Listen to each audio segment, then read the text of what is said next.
The woman had been trapped at sea for 3 days and 3 nights. Just when she was about to lose all hope, she suddenly spotted an abandoned island, so she used the very last bit of strength in her body, and desperately paddled with the oar. But just then a shadow suddenly swam beneath the water. The woman turned her head to look, but only saw a fishtail. As that mysterious creature launched another hit, the inflatable boat shook violently. Right when the woman was confused, a massive shark suddenly appeared, then bit down hard on the inflatable boat. The woman instantly panicked, because the inflatable boat was now leaking air fast. In the critical moment, she grabbed the oar and started paddling hard, and at that moment there was no wind on the calm sea surface either. The woman could only move slowly with her remaining strength, seeing herself getting closer and closer to the island. But suddenly the woman lost her balance and fell, and the air inside the inflatable boat was almost completely gone. But the strong will to survive made the woman refuse to give up. Now even the slightest mistake would send her into the ocean, becoming shark food. The woman was terrified, but could only keep paddling. Soon the woman was just a little distance away from the island, and the hungry shark wasn't about to give up the meal right in front of it. But just then the woman suddenly froze. There was actually a sign on the island that said trespassers would be prosecuted. But seeing the 3 sharks chasing behind,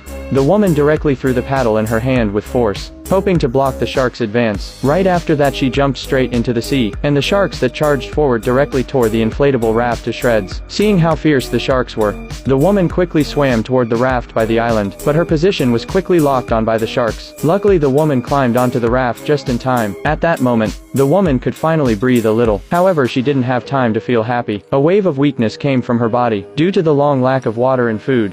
The woman was already extremely weak at this point, so she quickly opened the supply box nearby. Fortunately there was some water and food inside. The woman quickly grabbed the water inside, and started chugging it down. In an instant her body felt some relief, but in order to stay alive, she had to control how often she drank water, because that was the only way to stay alive longer. After drinking the water, the woman was surprised to find there was actually a walkie-talkie in the supply box, so she quickly tried to call for help, but the woman didn't get any response. With no other choice, she could only stay where she was and wait for rescue. But just then the woman suddenly noticed there was a human figure on the sea behind her.